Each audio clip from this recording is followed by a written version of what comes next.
Pickle, let's go to the hotline. And let's go up to Grayson County and welcome in the head coach of the state-ranked and unbeaten Bells Panthers. We're joined by Coach Dale West. Coach, how are you? I'm doing great. How are you, sir? I'm excellent. How are things in beautiful Bells, Texas? They're going great. They're going great. Thanks for having me. Absolutely. I want to ask you a little bit about this hot start for your team this year. This is obviously coming off of a back-to-back 9-win seasons. Kind of, excellence is the norm there for the Bells Tigers, or Bells Panthers, rather. I'm interested from your perspective, coming into this season, off to this 4-1 start, has this team met the expectations, what you were thinking coming into the year? Yes, sir. We have high expectations every year, but this was what I thought could be our best team that we've had since we've been here, and it's not because of talent or anything like that. This is the most selfless group and kids that are just enjoyable to be around than any group I've ever had. So, yeah, expectations were high, and they're striving every day to live up to them for sure. You guys run the slot T. We're fond of saying that the slot T is the devil around here, but you guys run it particularly well around here. I'm always interested talking with coaches who run this style of offense because you look up and down your roster, and that's not to say you don't have great players, but this is a system that doesn't build stars. This is a system that is kind of antithetical to the idea of having a superstar. How do you get these kids to buy in on a system or on a system that is going to be successful, but ultimately probably not going to put up highlights that are going to show up on SportsCenter? How do you get kids to buy in on this kind of scheme? Yeah, that's the tough thing. But when you get to somewhere new, like when we arrived here, Bells threw the ball 99% of the time, and we went the opposite. So. It's just enthusiasm and energy from the coaching staff, and the complete buy-in from the coaching staff, I believe, is the most important. Like, you got to let kids know that we're going to do things and we're going to do them our way. We're going to be different. We're going to be uncommon, as Tony Dungy would say, and we're just going to do things different. And that's okay. It's okay to look different, especially in today's society. We don't want to go along with the norms of what's going on. So that's a big push we push, and we do it with love in our system. So we tell them, we love them every day, and we show them that, and we push all our energy and buy-in out that way with the coaching staff, and since day one there have been no kickbacks for sure. Talking with Dale West, the head coach of the Bells Panthers here on Texas Football Today. Get involved in the conversation at #TF Today. Coach, I believe you're the first slot T coach we've talked to this year, so I have to ask you about the rule change. I have to ask you about the cut blocking rule change, because I know that for those who don't know, there's now a rule that limits the cut blocking inside the tackle box, which I know for slot T teams is really relatively important for you guys. How has that adjustment been for you guys, knowing that something that is usually pretty routine in slot T's offenses is now relatively unavailable to you? Yeah, it's tough. It made it tough. It made it tough on the groups like us and Gunner and teams that run the run-based offenses with sometimes not the better athletes and sometimes not the bigger kids. It's taking kind of the 5'9", 140-pound tough fullback that we used to look for that would go cut the crap out of people and stuff like that. It's kind of taken them. It's leveled the playing field for those guys and almost not taking them away, but it makes them less effective. And when you had kids like that, and we can tell them, hey, you may not be able to get this block done, but you can cut them, and it'll all be all right. So it has made it tough on those kind of kids, and I don't like the rule change for sure. Okay, so I want to ask you about this particular roster, because I look up and down your roster, and I see a lot of seniors. I see a lot of guys who are playing big roles there in veteran spots, especially in the offensive guys. Jacob Aaron, the quarterback's never going to get the love that he deserves in the slot T, but he's the magician back there. Between him, Spencer Hines, Grady Waldrip, Brock Baker, all seniors. How important is this senior class to what you guys are doing right now? Oh, incredible! They've been incredible since we got here. They were our first group of freshmen when we arrived here, and since day one, they have led us. I mean, they were always the younger class, but they've been leaders since we got here, and they're just, like I said about them earlier, they're just a great group of kids. And they don't care who gets the stats, who gets the limelight that week.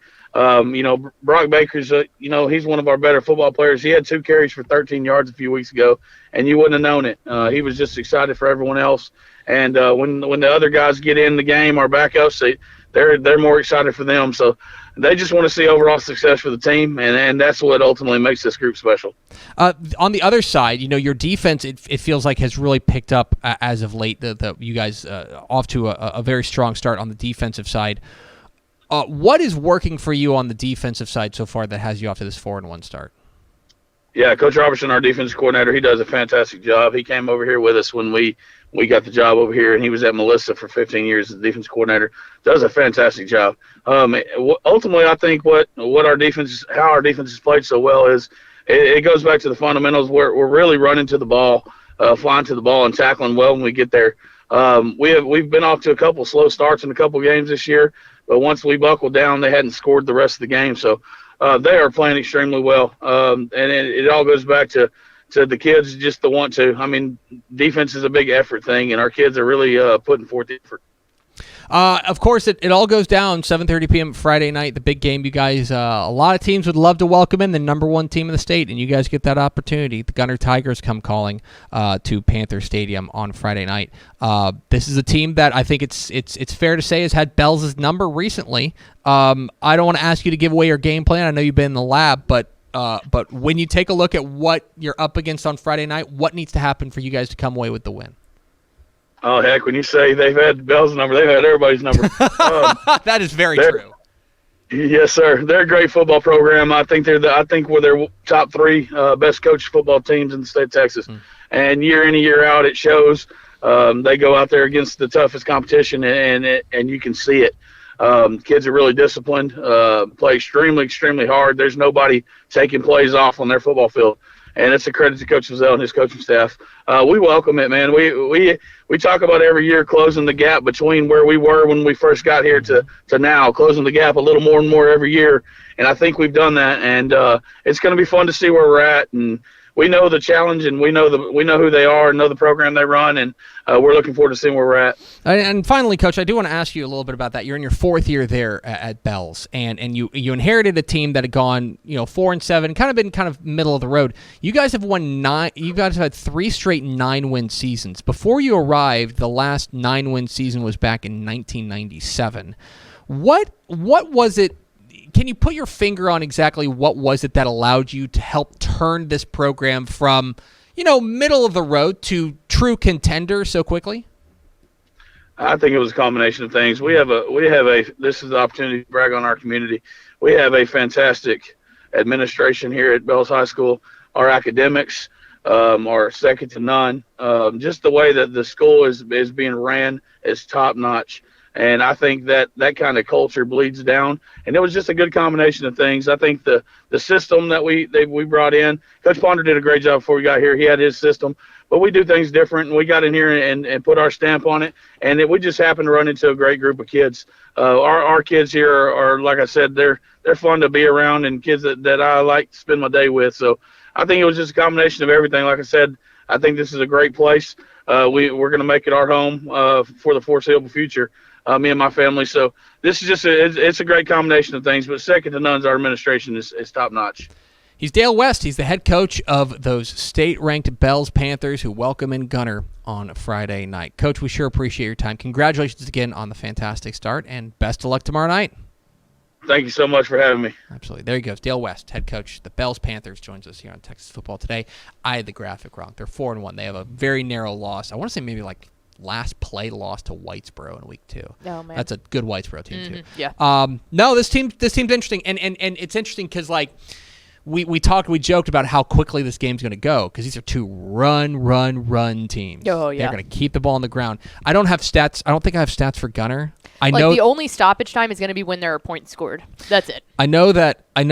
I can tell you that Bells has thrown the ball 5 times this season. And Hell yeah, at least 2 of them have to be trick plays, right? Yeah. I do not have stats on Gunner, but I would. They throw the ball a little bit more. Yeah, they have a couple. They'll throw the ball. They might throw the ball I would say 8 times a game. Yeah, that's exactly. But these 2 teams are going to run the crap out of the ball, and it's going to be a lot of fun.